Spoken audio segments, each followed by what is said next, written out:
In this video, we're going to talk about a topic that I find absolutely fascinating. You're going to hear more and more about this as time goes by, I guarantee it. So that is the concept of heart coherence.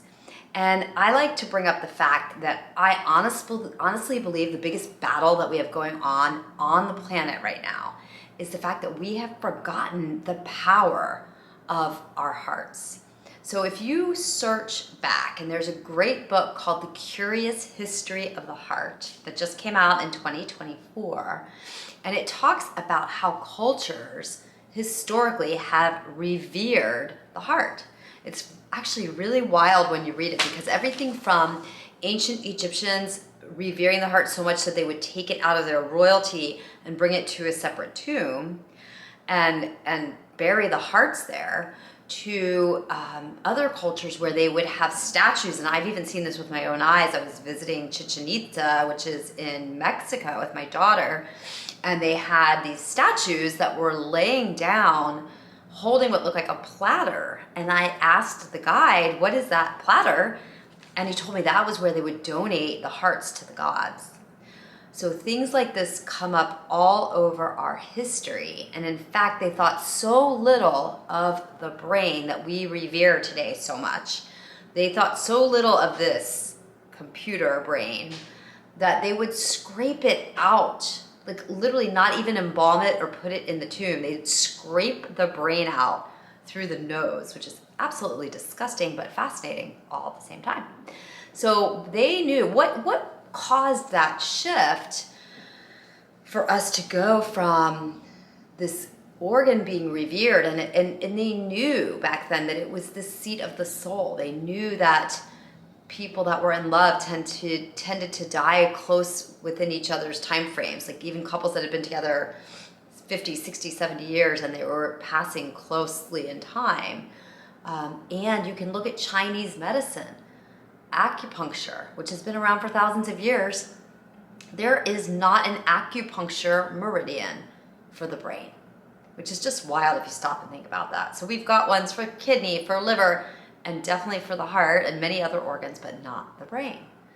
So at some point, several hundred or 1,000 years back, is when this narrative flipped, and they started to think through science. And maybe, we can wonder if this was on purpose or not, because it's definitely an easier way to control humans if we get them in a battle. We know that, just which in our day and age now, if people are distracted and if they're fighting amongst themselves, they are prime. You're prime for control if you're doing that. So if any of you are divisionary, whether it is with politics or thoughts on health or thoughts on just about anything, and it's causing you to fight with another human, that's the goal of the narrative.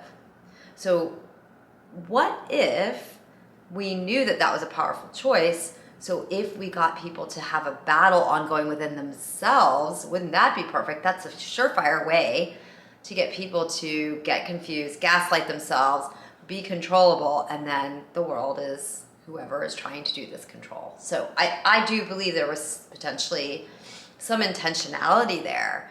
But at one point, it was convinced to scientists and then taught to doctors that the heart was merely a pump. So it went from this seat of the soul, majestic, intuitive, connected leadership place into a mechanical pump that they thought so little of that it could even be exchanged.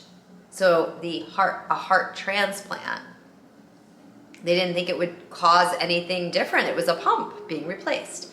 But guess what? They have found in transplant patients, especially with organs like the heart, with the heart, that people develop new personality traits.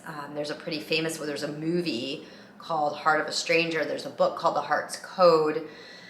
And in some of these stories, there are people that were like vegan ballerinas or very active humans that then after the transplant literally wanted chicken nuggets and beer. And then they found that the donor loved that and was a motorcycle riding man in his 20s.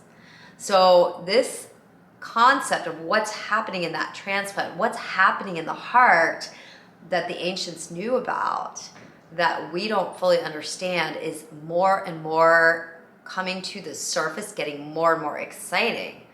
And one company in particular called HeartMath, one institution, has been around since the 90s really researching this.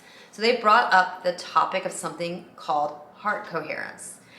And heart coherence is a state where we are balanced between our hearts, our brains, and our nervous system.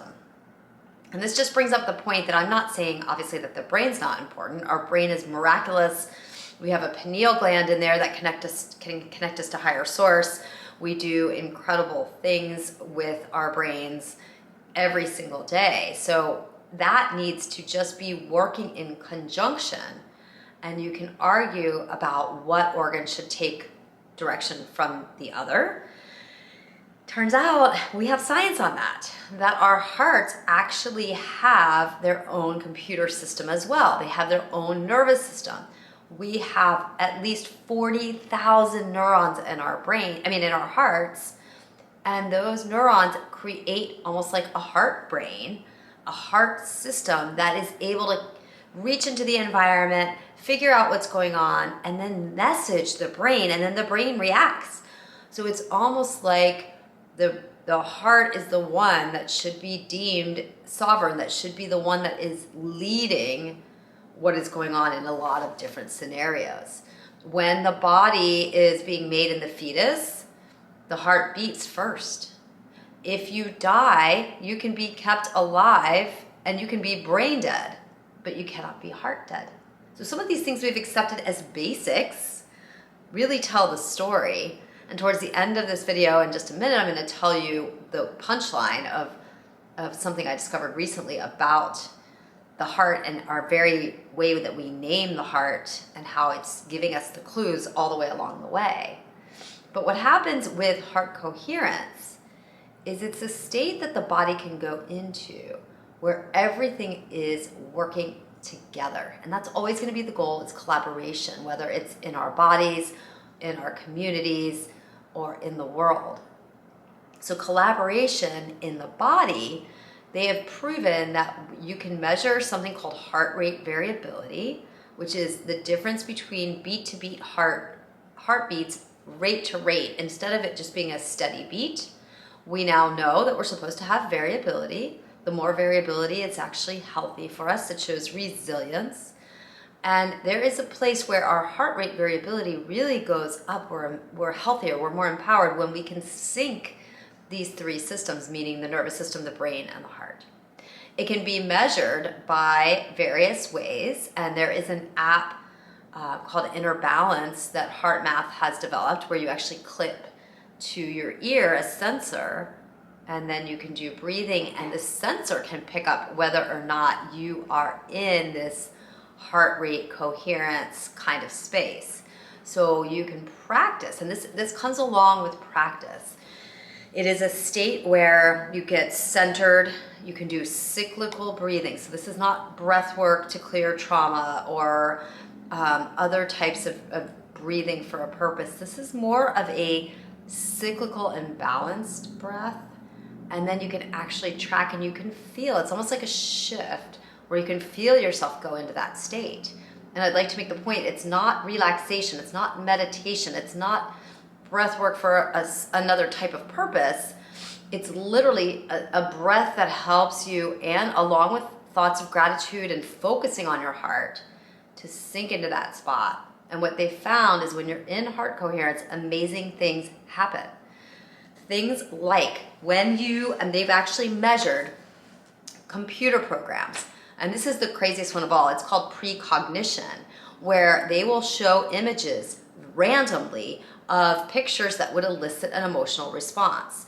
And as these pictures pop up, they're measuring heart rate and the human's response to this test. And it could be something as severe as somebody trying to slit someone's throat, all the way to a baby with a bunny. And what they were finding is that those people that were put into heart coherence first knew they were starting to have the response to the picture, prior to the picture even being shown. So to me, that precognition, which by the way also showed up in gambling, so fun things like that where they actually got the people in heart coherence and they won more money in the casino. So, and this is not a plug for you to go gamble, but maybe if you're in heart coherence, before you have a conversation, before you meet with your teams, before you have a date night, maybe, just maybe, we're gonna call in some things we don't fully understand yet. And as part of my 3 principles of truth, which we'll share in another video, some things we just haven't proven yet. And this is what I believe to be one of the biggest. So my recommendation to everyone watching this video is learn more about that state of heart coherence, practice it, whether it's with that inner balance device or just doing very cyclical breathing, meaning take 4 or 5 count on the breath in and 4 or 5 count on the breath out. Bring in gratitude or love for a pet or a kid or your partner.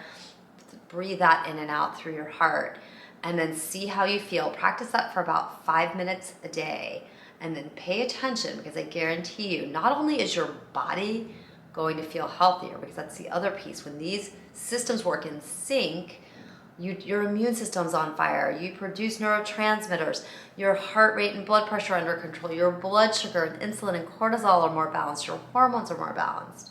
But you're also gonna see benefits throughout every aspect of your life. So I hope you guys enjoyed this. Good luck practicing heart coherence. And the last thing I wanted to mention is the very word coronary. So just remember this and take this with you. The very word coronary, which is coronary artery disease, was named by the ancients when we were developing our language, literally because the heart sitting looks like it's wearing a crown. That is the vessels on top, the way they come out, they resemble a crown. And so they knew the heart was sovereign. That's why they named it that. And so take in and day out, make sure you're checking in. Are you in that heart-centered space? And if you're not, find ways to get there.